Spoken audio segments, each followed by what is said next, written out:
写真家の鹿野隆です。今回僕はペンタックスの 21mm F2.4 のリミテッドレンズを K3M3 につけて、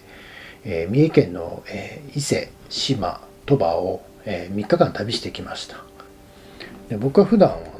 同じ 21mm なんですけども、この F3.2 のリミテッドレンズ APS-C 専用のね、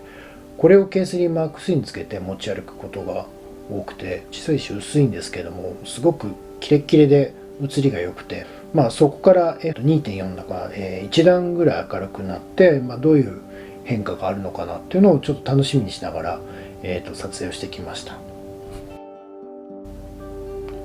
これは伊勢の川崎という町で、古い商家がね立ち並んでるんですけれども、今も人々が暮らしていて、朝になると豆腐屋さんから湯気が上がったりするような暮らしが見える素敵な町で、僕も初めて今回訪れたんですけれども、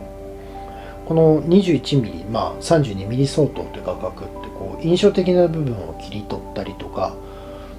あと出会い頭のね一瞬をパッとスナップしたりするのにね向いてるというか、すごい楽しい焦点距離ですよね。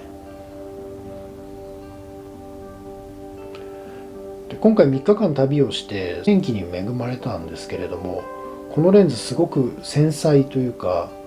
光と影の部分をねすごくうまく再現してくれる。ただコントラスト高いだけじゃなくて、ちゃんとハイライトの部分とか黒の中の黒のシャドウの部分とかもしっかり残ってるし、逆光も再現性が高い、そういう意味で言うともう本当オールラウンドなレンズだと思います。鳥羽から都線で40分ぐらいかな乗って、上島という島に渡りました。これは漁業が盛んな島なんですけれども、三島由紀夫の「潮騒」という小説に舞台になった島で、海沿いにの崖にねへばりつくように民家がいっぱい立ち並んでるんですけども、旅ってレンズとかねいっぱい持っていくのももちろん楽しいんですけれども、身軽にした方がいろんなところフットワーク軽く歩けるし、あとこの 21mm、32mm 相当の画角ってある部分を狙ってもその奥がね広く入るんですよね。標準レンズとか望遠レンズに比べて。だから臨場感とか情景とか風景とかそういうものがね映し込める。だから一本で勝負するんだったらこのぐらいの焦点距離画角がいいのかなと思います。上島から同じ鳥羽の答志島という離島にまた渡船で渡りました。答志島は一回15年ぐらい前に日帰りで来たことがあるんですけども、その時に島のおばあちゃんからこの島はね魚が美味しいから民宿に泊まるといいよって言われてね、魚をもちろん食べたいっていうのもあったんですけども、魚も美味しかったんですけどね、朝の風景がねすごく良くて、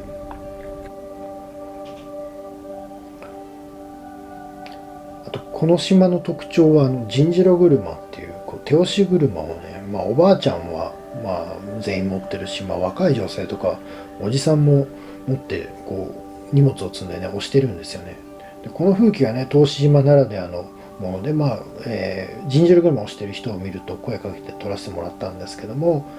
この 32mm 相当の画角だと結構寄って撮っても奥の風景が入ってくる。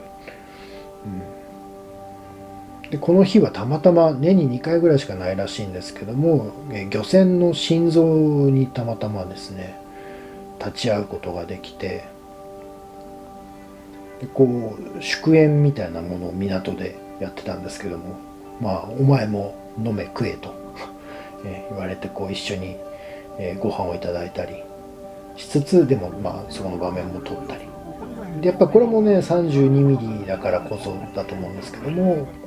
奥のね風景が入ったり軽トラとか漁船とかがねちゃんと入る、本当にね一本で撮るんだったらこの焦点距離本当に面白いし、あるいはその K1 持ってる方だったらもちろん 21mm の超広角としても使えるし、人物によってもちゃんと後ろの大量機とかがねしっかり入るし、路地なんか歩きながら撮るのでも楽しい焦点距離ですよね、この 21mm、32mm 相当。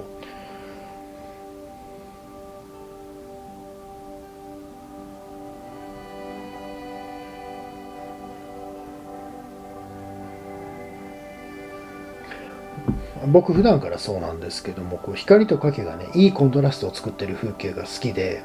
こういう場面を切り取るのも21ミリ 32ミリ相当の画角ってちょうどいいなっていうふうに、ね、今回思いました。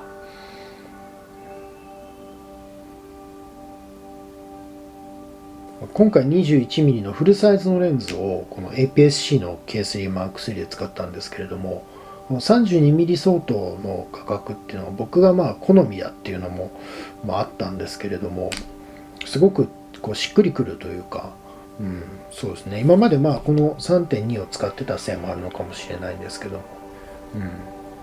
なんかね、この 3.2 のキレキレもいいんだけど、この2.4 の優しい感じもいいなと思って。K3M3 っていうカメラもすごく手に馴染むカメラなんですけれども、この 21mm のレンズがさらにこう、なんていうかな、こうホールドした時にすごくしっくりくるというか、K3M3 とのバランスもいいし、こう構えててすごく自然な感じで構えられるし、質感も高いし、こう旅先なんかでこう一日持っててもね、なんていうんだろう、こう飽きないというか、そうですね、なんか自分の手の一部になったような感じっていうのかな。